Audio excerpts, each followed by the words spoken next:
Sir देखिए, तो last class में हमारा क्या हुआ था, अगर आप लोगों को कॉन्ट्रैक्ट का सबसे बेसिक मीनिंग पता है तो सबसे पहले कॉन्ट्रैक्ट का डेफिनेशन अपन ने रीड किया था। सबसे पहले क्या होता है सर, एक बंदा उसको ऑफर करता है ना। ऑफर करते हैं, ऑफर का मीन क्या रहता है सर, सामने वाला का कंसेंट लेने का, टू डू और not to do something, right. और नेक्स्ट जो पार्टी है, जो नेक्स्ट पार्टी है, जो इसको अपने लोग ऑफर ही बोलते हैं, वो ऑफर क्या करेगा, एक्सेप्ट कर लेगा। जैसे ही आपका ऑफर एक्सेप्टेंस हो जाता है, वो क्या बन जाता है, प्रॉमिस। क्या बन जाता है, प्रॉमिस। नाउ प्रॉमिस में ऐड क्या आता है सर, कंसिडरेशन। कंसिडरेशन ऐड होकर मेरा क्या बनती है, एग्रीमेंट। एग्रीमेंट में प्लस ऐड क्या होता है सर, लीगल ऑब्लिगेशन। रिमेंबर, तो सर लीगल ऑब्लिगेशन अगर उसमें ऐड हो जाएगा तो वो मेरा क्या बन जाता है, contract. Essential elements of a valid contract के बारे में अपने ने पढ़ा था। ये देखिए, यही हमारा चार्ट मोस्ट इंपॉर्टेंट है, इसको आपको समझना है। तो sir offer plus acceptance equal to what, promise. Promise के साथ कंसिडरेशन ऐड होता है, वो क्या बन जाता है, एग्रीमेंट। एग्रीमेंट के बाद plus enforceability by law, that is legal obligation, क्या बन जाएगा, वो कॉन्ट्रैक्ट। अब इसमें कुछ कुछ एलिमेंट अपने ने पढ़े थे। सबसे पहले प्रॉपर क्या था, ऑफर था। नेक्स्ट क्या था सर, प्रॉपर एक्सेप्टेंस था। इसके बाद में सर लॉफुल कंसिडरेशन। कंसिडरेशन अपने लोग ने रीड किए थे। कैपेसिटी का चैप्टर हमारा हो गया था, जिसमें माइनर वगैरह ने पढ़े थे अपने लोग, राइट। और उसके बाद में इस तरह से फ्री कंसेंट, लॉफुल ऑब्जेक्ट, ये सब essential element of a valid contract का। अब अपने लोग को क्या करना है कि सर हर एक इंडिविजुअल जो एलिमेंट्स ऑफ कॉन्ट्रैक्ट है ना, उसका एक इंडिविजुअल चैप्टर है, उसको अपने ने रीड किया था। तो सबसे पहला बात, कॉन्ट्रैक्ट का डेफिनेशन रीड किए, उसको समझें। एसेंशियल एलिमेंट्स क्या है वैलिड कॉन्ट्रैक्ट का, वो पढ़े थे। Remember, different types of contract, ये हमारा हुआ था डिफरेंट टाइप्स ऑफ कॉन्ट्रैक्ट। ये था ना different types of contract. Express contract क्या है, the contract which is expressive by oral और बाय रिटन, उसको एक्सप्रेस कॉन्ट्रैक्ट बोलते हैं। इम्प्लाइड क्या था, कुछ कुछ कॉन्ट्रैक्ट जो एक्सप्रेसिव नहीं होता लेकिन बाय आर एक्शन, जैसे बस चल रहे हैं, आप बस में चढ़ गए, इट मींस व्हाट, आप जाओगे अपना डेस्टिनेशन में, और अगले को, जो मेरा बस ड्राइवर है, जो जिसका बस, उसको आप क्या दोगे, पैसा दोगे और टिकट लोगे, तो वो भी एक कॉन्ट्रैक्ट है। समझ रहे हैं, वो भी एक कॉन्ट्रैक्ट है, बट वो मेरा इम्प्लाइड कॉन्ट्रैक्ट है। कौन सा कॉन्ट्रैक्ट है, इम्प्लाइड कॉन्ट्रैक्ट। इसके अलावा टैसिट कॉन्ट्रैक्ट जो ऑनलाइन करते हैं, एटीएम के थ्रू करते हैं, कोई मशीन के थ्रू करते हैं, टैसिट कॉन्ट्रैक्ट होता है। ई कॉमर्स कॉन्ट्रैक्ट इसको बोला जाता है, जो ऑनलाइन आप लोग ट्रांजेक्शन करते हैं, उसको ई कॉमर्स ट्रांजेक्शन बोलते हैं। इसके अलावा sir valid contract, void contract क्या था, जो पहले वैलिड था अब क्या हो गया, वॉइड हो गया, है ना। मतलब वॉइड का मतलब क्या होता है, खत्म हो गया, जो अब इनफोर्सेबल विथ लॉ नहीं हो पाए। जैसे कि आपने कोई होटल बुक किया था, कोई हॉल बुक किया था, कोई एक्सीडेंट हो गया, आग वगैरह लग गया, तो अब वो हॉल पे आपकी शादी हो पाएगी क्या, नहीं हो पाएगी। तो पहले वैलिड था लेकिन अब वो वॉइड है। तो वॉइड का मतलब अनइनफोर्सेबल कॉन्ट्रैक्ट, जो कॉन्ट्रैक्ट इनफोर्स आप नहीं हो सकता। इसके बारे में सर अनइनफोर्सेबल में अपने लोग रीड किए थे, जो कोई टेक्निकल मिस्टेक के कारण हो गया वो नहीं होगा। इलीगल कॉन्ट्रैक्ट क्या है, जो शुरू से ही क्या है, वॉइड है।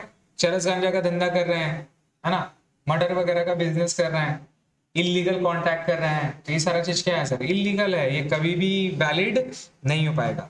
इस तरह से और भी पढ़े थे सर, एग्जीक्यूटिव कॉन्ट्रैक्ट रीड हो गया था हमारा।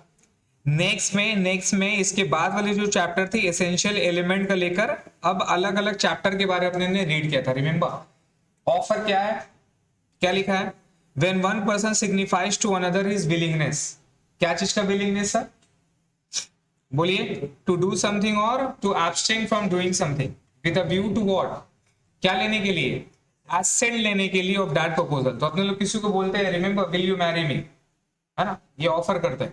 तो ये ऑफर करने का मेन रीजन क्या रहता है, ये ऑफर करने का मेन रीजन क्या रहता है बताइए, सामने वाला का कंसेंट लेना। क्या लेना, कंसेंट लेना, वो मेरे को हाँ बोले। अब अगर अगला अगर अपने को हाँ बोल दिया, दिन वो क्या बन जाता है, एक्सेप्टेंस, तब वो प्रॉमिस हो गया। तो ये अपने लोग सर रीड कर लिए थे, जो बंदा करता है उसको क्या बोलते हैं, ऑफरर।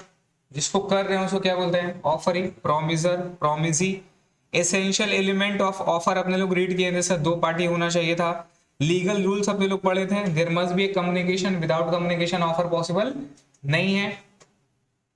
ऑफर क्या होना चाहिए सर, सर्टेन होना चाहिए, फेक नहीं होना चाहिए, वेग नहीं होना चाहिए, डेफिनेट होना चाहिए। ये सब अपने लोग पढ़ चुके हैं, राइट। उसके बाद टाइप्स ऑफ ऑफर पढ़े थे, राइट। काइंड्स ऑफ ऑफर कितना था, एक्सप्रेस ऑफर, जो एक्सप्रेसिव रहेगा, implied offer by mere action है। इसके बाद में स्पेसिफिक ऑफर क्या है, जो पर्टिकुलर क्लास ऑफ पीपल के लिए होगा, जनरल नहीं होगा, एक लोग के लिए होगा। General offer over to public, उसके बाद में सर क्रॉस ऑफर, जिसको अपने लोग इन शॉर्ट में बोलते हैं कि सर मैं ऑफर दे रहा हूँ, सामने वाला भी ऑफर दे रहा है, मेरा ऑफर को इग्नोर करके आइडेंटिकल ऑफर रहता है, उसको क्या बोलते हैं, क्रॉस ऑफर। और जब मैं ऑफर किया, सामने वाला पार्टी अनदर ऑफर दे दिया, दैट्स कॉल्ड काउंटर ऑफर, जिसको बार्गेनिंग बोलते हैं आप, है ना। अब जाते हैं फैंसी में कुछ सामान खरीदने के लिए, कुछ मोबाइल खरीदने के लिए, वो बोलता है 1000 रुपया, बोलते हैं 200 रुपया, है ना sir. That's called bargaining counter offer. Standing offer क्या होता है सर, एक पर्टिकुलर टाइम पीरियड के लिए। ये सब अपने लोग रीड कर चुके हैं सर। लीगल रूल्स क्या था ऑफर का, वो अपने ने पढ़ा था। नेक्स्ट चैप्टर हमारा क्या रखा था सर, एक्सेप्टेंस। क्या था, एक्सेप्टेंस। एक्सेप्टेंस में बेसिकली क्या समझाना था कि भाई मैं जो ऑफर कर रहा हूं अगले को, तो अगला जो एक्सेप्ट करेगा, तो एक्सेप्टेंस का वैलिडिटी कैसे होगा। तो एक्सेप्टेंस क्या होना चाहिए सर, सबसे पहले कम्युनिकेटेड होना चाहिए। एक्सेप्टेंस एब्सोल्यूट होना चाहिए, अनक्वालिफाइड, मतलब किसी तरह का कोई कंडीशन वगैरह एक्सेप्टेंस में नहीं होना चाहिए, ठीक है। आप किसी को बोले विल यू मैरी में, बोले कि नहीं हम तुमसे शादी करेंगे जब तुम एक घर ले लोगे अपना, तब, मतलब नहीं करेगी, सिंपल सा बात है, अभी नहीं करेंगे। तो एक्सेप्टेंस में कोई कंडीशन नहीं होना चाहिए। ये सब अपने लोग पढ़ चुके हैं सर।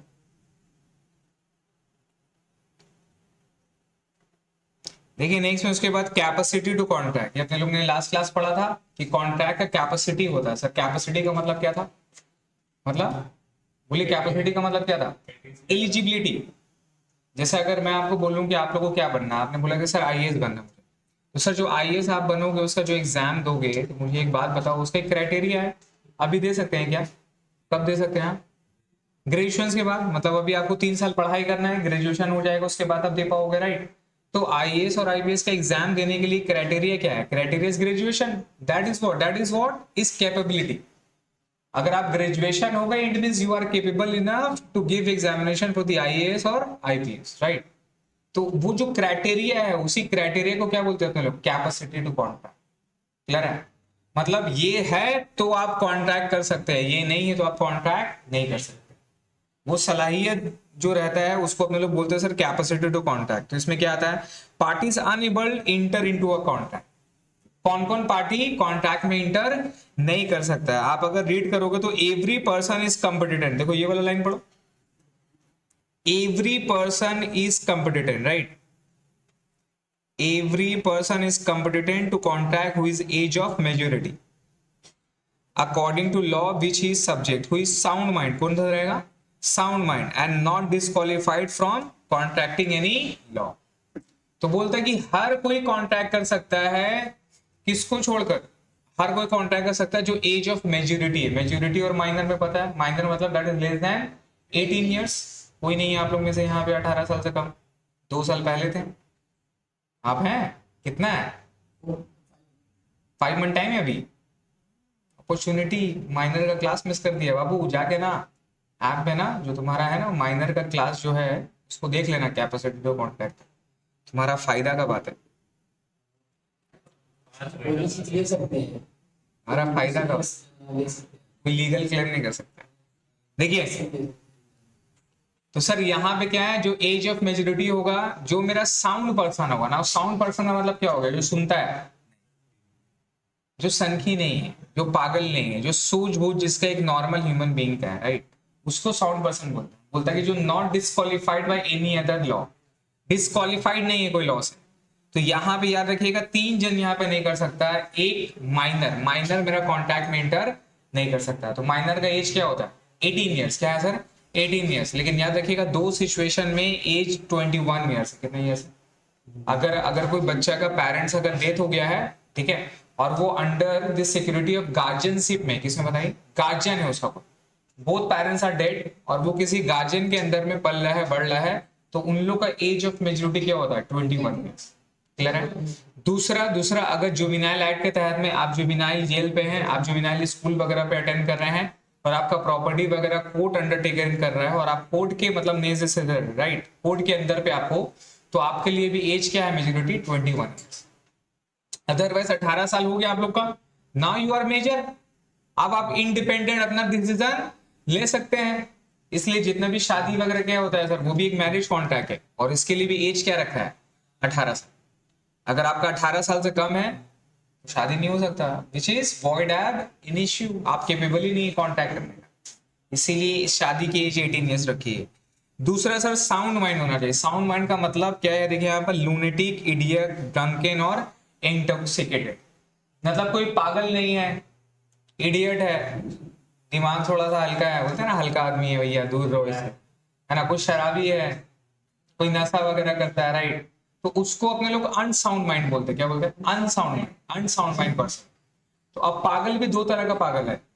एक तो दिन भर पागल रहता है, कभी कभी ठीक रहता है ना।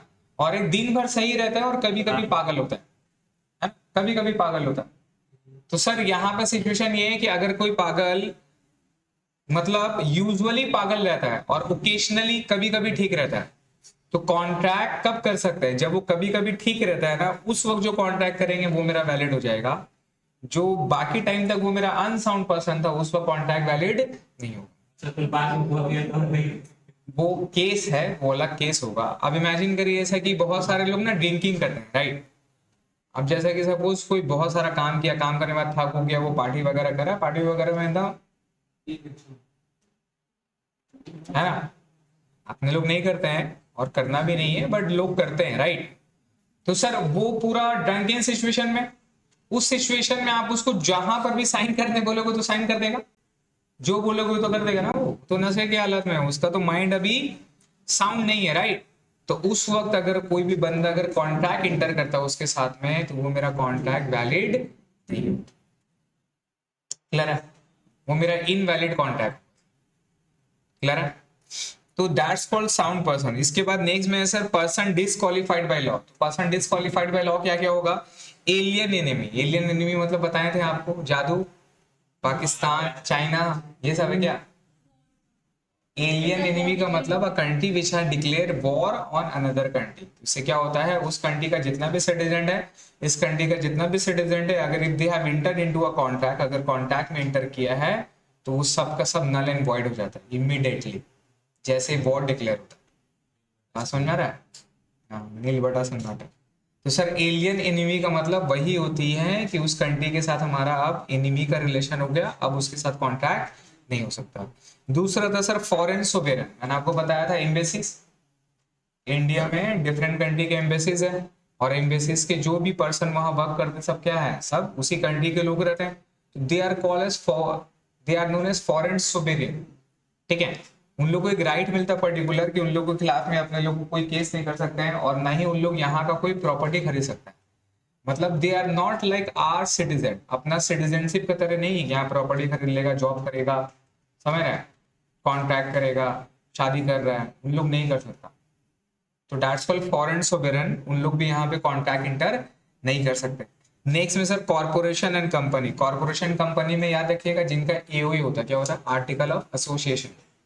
अगर उसमें मेंशन है दोस आर दी वर्क, तब उन लोग कर सकते हैं, और उसमें अगर मेंशन नहीं है तो वो वर्क नहीं कर सकते। जैसे आपको पता होगा हर एक एनजीओ का एक बाईलॉज होता है। क्या होता है? बाईलॉज एक डॉक्यूमेंटेशन लिखा होता है 11 से 12 पेज का, उनका एक लॉ लिखा रहता है, क्या करेंगे नहीं करेंगे, विजन वगैरह लिखा रहता है, राइट। तो वही लॉ का विजन के हिसाब से उन लोग काम कर सकते हैं। अगर कोई आउट वाला काम करना है जो कि उनका विजन बाईलॉज में लिखा नहीं है, तो वो मेरा वैलिड नहीं होगा। इसके अलावा कॉन्विक्ट। कॉन्विक्ट क्या हो गया? चोर जो कि जेल वगैरह खट रहा है, वो भी कॉन्ट्रैक्ट नहीं कर सकता। इसके अलावा इंसॉल्वेंट। इंसॉल्वेंट का मतलब क्या होता है? जिसका लायबिलिटी उसके एसेट से ज्यादा हो गया, वो भी मेरा कॉन्ट्रैक्ट नहीं कर सकता। तो ये चैप्टर में अपने लोग ने ये रीड किया था सर। नेक्स्ट में हमारा जो चैप्टर था वो था कंसिडरेशन, रिमेंबर, है ना सर। तो कंसिडरेशन का मतलब क्या था? Something in return. Something in return. आप कुछ भी किसी के लिए कर रहे हैं तो बदले में कुछ चाहिए होता ना सर, है ना, बदले में चाहिए होता। तो जैसे कि मैं आपको पढ़ा रहा हूं, उसका मेरा कंसिडरेशन है ही ना कुछ। आप जो यहाँ पढ़ने आ रहे हैं तो आपका भी एक कंसिडरेशन है, राइट। तो ये हमारा consideration that is for each other होता है। ठीक है, यहाँ पे अपने लोग कंसिडरेशन का एक मीनिंग याद रखिएगा, क्विड प्रो क्यू। क्या बोलते हैं? Quid pro Q. इसका मतलब होता है something in return, something in return, right. तो इसका मतलब क्या होता है sir? Consideration is the price for which the promise of the other is bound. Consideration क्या है? एक प्राइस है जिसकी वजह से उसका प्रॉमिस को खरीदा जाता है, और वो प्रॉमिस को फिर अपने लोग इन्फोर्सेबल करते हैं। मतलब आप ये काम करिए, मैं आपको पैसा दूंगा। क्लियर है? That's called consideration. क्या बोलते हैं इसको? कंसिडरेशन। कंसिडरेशन समझ में आ रहा है ना? अब जैसे कि आपको, आप किसी को बोले विल यू मैरी मी, बोल दिया हाँ हाँ हम कर लेंगे, ठीक है, तो क्या हो गया, प्रॉमिस हो गया। अब प्रॉमिस में क्या बात आएगा, लेन देन के बारे में बात आएगा, 7 आदमी यहाँ का 7 आदमी यहाँ का बैठ के बात होगा, अच्छा वो सब तो ठीक है, लड़का तो सब कुछ सही है, क्या दीजिएगा, तो अब डायरेक्ट क्या दे सकते हैं आप, वो तो सब कुछ सही है, लड़का गाड़ी लेने के बारे में सोच रहा है, आप देख लीजिए, फ्लैट लेना चाह रहा है, वो कुछ पैसा जमा किया है, बाकी पैसा कुछ घट उठ रहा है, देख लीजिए, समझ गया। बाकी वॉशिंग मशीन ये सब जो है नहीं है, रेफ्रिजरेटर वो सब तो आप देते ही हैं, आपका लड़की का है, और क्या, गाड़ी एक तो दे दीजिएगा, क्या है, गाड़ी एक तो दे दीजिएगा, क्या है, कौन घूमेगा, कि लड़की घूमेगी, लेके जाएगा घूमने के लिए। एक्चुअल में क्या है ना, मैं ना बहुत इंजॉय किया था, क्या था ना कि एक दोस्त की दोस्त का शादी पे, मतलब उसके रिश्ते के लिए के बात करने के लिए गया था, हो गया था ऑलमोस्ट, नहीं होता थर्ड मीटिंग, अब तय होता है, बातचीत वगैरह, बड़ा लोग बैठा उठा था, मेरे को भी बड़ा का साथ में कहीं पर बगल में बैठा दिया था, थे नहीं, ठीक है, शादी जिसका नहीं हुआ मतलब वो बड़ा नहीं हुआ भाई, इन शॉर्ट बच्चे कैटेगरी में आता, साइड होकर बैठा दिया, अब बैठ के खाली सुन रहे हैं, भाई फैन हो गया था, बात करने का जो तरीका होता है ना, यही तरीका था, कैसा था, अच्छा ठीक है, देखिए हम लोग को तो सब तो डिस्कशन हो गया, हम लोग को तो कोई डिमांड नहीं है अल्हम्दुलिल्लाह से, हम लोग साहिब निसाब है, अच्छे खाते पीते कुछ तो है ही नहीं है, ठीक है, अब बाकी जो देना होने का जो आपका शौक है, आपका इरादा है, आप सोचते हैं तो आप दे दीजिएगा, उसमें हम लोग को रोक नहीं है, लेकिन हम लोग की तरफ से कोई डिमांड नहीं, पहले क्लियर हो गया बात, ठीक। आप धीरे धीरे हो गया, देखिए बात हो रहा था, नकीब नाम था, एक नकीब बोल रहा उससे, मेरा दोस्त का नाम था, ये अरसलान नाम था, तो उसके बारे में बोले, देखिए अरसलान तो ठीक है, वो सोच रहा था ना कि मतलब एक बिजनेस वगैरह स्टार्ट करेगा, तो फिर वही कैपिटल वगैरह के लिए सोच रहा था, जगह वगैरह लेनी होने के लिए, ये सब वो सब के लिए, क्लियर है,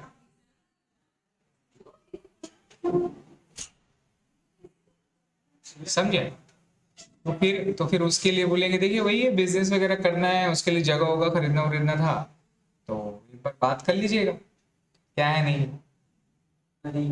अब धीरे धीरे आ रहा है लाइन में, गाड़ी उड़ी, तो आप लोग बाइक दे रहे हैं क्या, एक काम करें ना, अगर बाइक देने का सोच रहे तो बाइक मत दीजिएगा, गाड़ी दे दीजिएगा, भी कुछ गाड़ी लेने के लिए सोच रहा था, तो पैसा वैसा जमा किया है, ला के दे दीजिए, धीरे धीरे करके ना सब कुछ हो गया, हाँ आई वाज लाइक, भाई गलत आदमियों के साथ तो नहीं आया,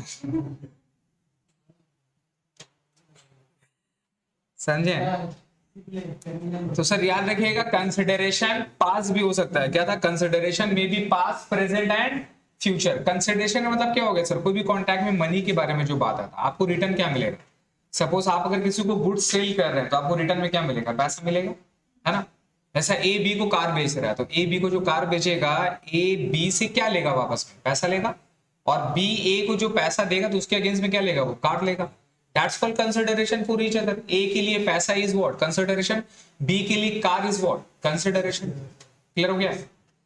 अब यहां पे क्या करना है सर, कंसिडरेशन में भी पास प्रेजेंट एंड फ्यूचर, तो कंसिडरेशन पास हो सकता है, प्रेजेंट हो सकता है, फ्यूचर भी हो सकता है, अब इसका मतलब क्या है सर, पास प्रेजेंट फ्यूचर का मतलब समझिए, पास का मतलब क्या हो गया, पहले पैसा दे दिया, तभी तो एडवांस का कॉन्सेप्ट आया, आप अभी काम नहीं किए लेकिन एडवांस में पैसा ले लिए, और लेके बोले कि भैया हम आपको माल कल दे देंगे, तो एडवांस में पैसा ले सकते हैं कि नहीं ले सकते हैं, ले सकते हैं, दैट्स कॉल्ड पास कंसिडरेशन, पहले पैसा ले लिए बाद में काम कर रहे हैं।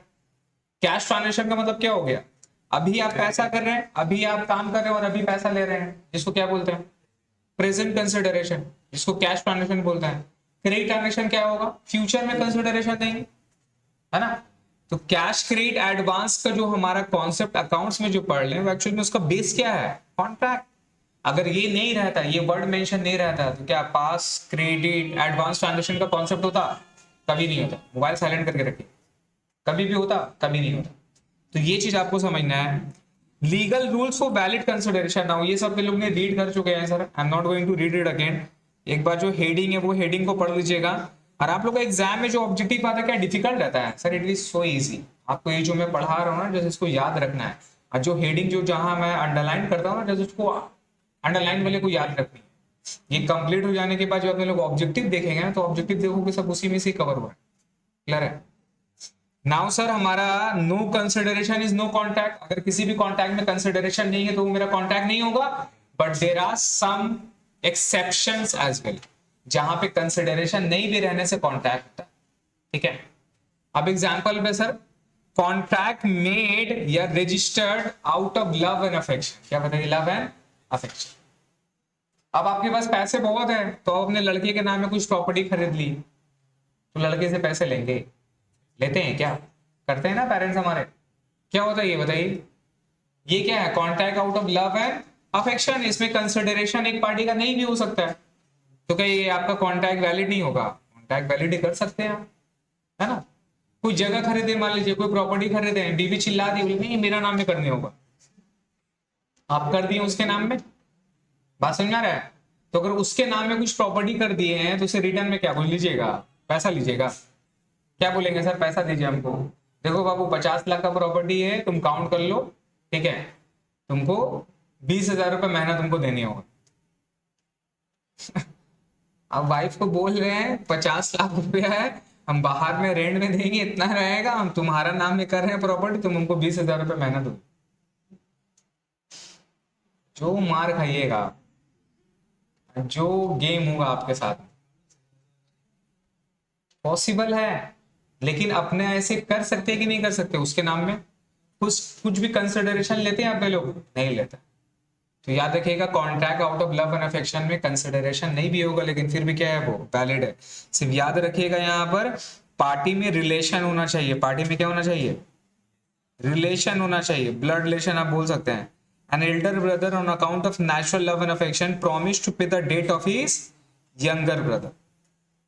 Agreement was put to writing and registered and held agreement was what? Valid. एक बड़ा भाई छोटा भाई का कर्जदार था, वो बोला कि इसका कर्जा हम दे देंगे, रिटर्न एग्रीमेंट में साइन सब कुछ कर दिया। हो सकता है कि नहीं हो सकता? हो सकता है। Promise to compensate, promise to compensate, ये सर वॉलेंटरी वर्क में आपको बताया था। कोई भी काम आपको करने के लिए बोलेगा तो उसके अगेंस्ट में आप पैसे चार्ज कर सकते हो, राइट?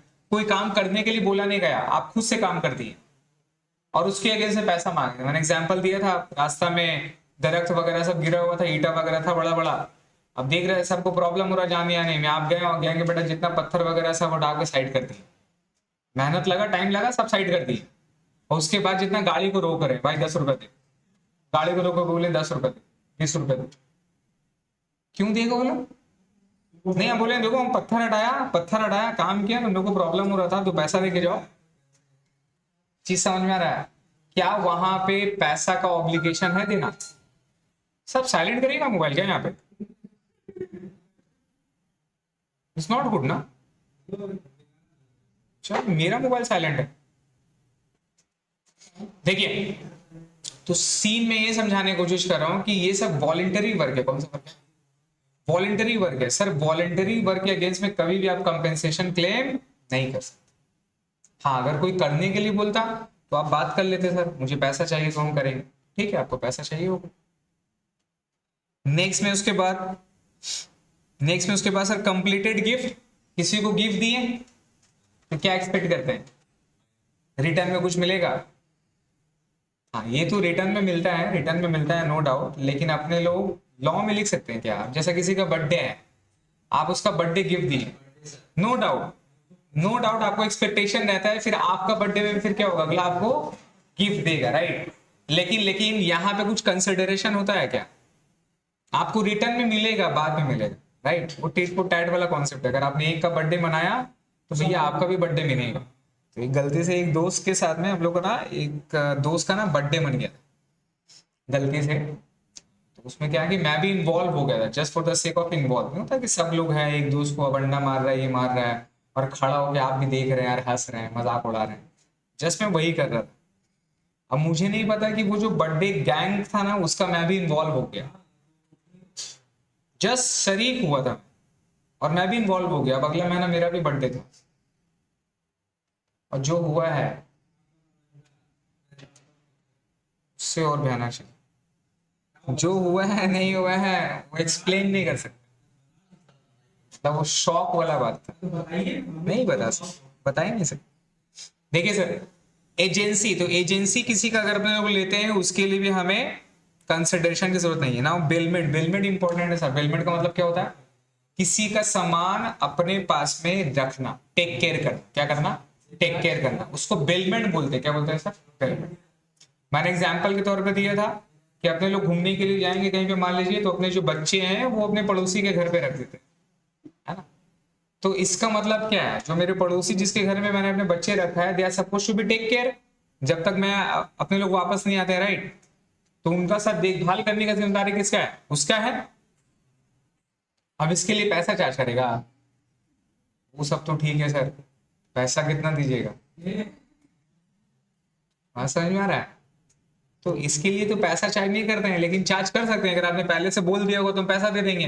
पहले से कोई बातचीत नहीं हुआ, अब शाम को लड़के को घर लेके आ रहे हैं तो पैसा मांग रहा है। मैंने, सर देखिए आपका लड़का बहुत खाने वाला है, बहुत कुछ खा लिया, मेरा घर का जितना भी सामान था सब खा लिया, पैसा वैसा नहीं है, आप दीजिए। बात समझ में आ रहा है? तो ये सब अपने लोग बिलमेंट के चैप्टर में पढ़े। और बिलमेंट का भी आपका एक चैप्टर है कि मान लीजिए कि आपका लड़का बहुत शैतान है, उसका कोई आपका कीमती सामान को तोड़ दिया, कुछ कर दिया, तो फिर देना पड़ेगा नहीं पड़ेगा? तो मान लीजिए गुस्सा में आके जो बड़ा पड़ोसी था एक थप्पड़ लगाया, कान में लाल हो गया, उसको हॉस्पिटल, उसको आपको हॉस्पिटलाइज एडमिट करना पड़ेगा, तो क्या कर सकते हैं? अपने लोग कुछ नहीं करेंगे क्या? क्लेम तो करेंगे ना। लीगली क्या फाइल करेंगे? देखिए इलीगल वे में तो बहुत कुछ कर सकते हैं, आप लीगली क्या कर सकते हैं, है ना। आपने लोग लॉ पढ़ेंगे ना, तो जो भी बात करेंगे वो लीगल पॉइंट ऑफ व्यू से। इलीगली आप जमीन उठा लीजिए, आपका लड़का को कोई ऐसा मारेगा, मार के लाल कर देगा, तो ऑब्वियसली आप क्या करेंगे, है ना। उस वक्त जो करना है करेंगे, but I am talking about legal point of view से आप उसके साथ क्या कर सकते हैं, ये बिलमेंट के चैप्टर में पढ़ेंगे।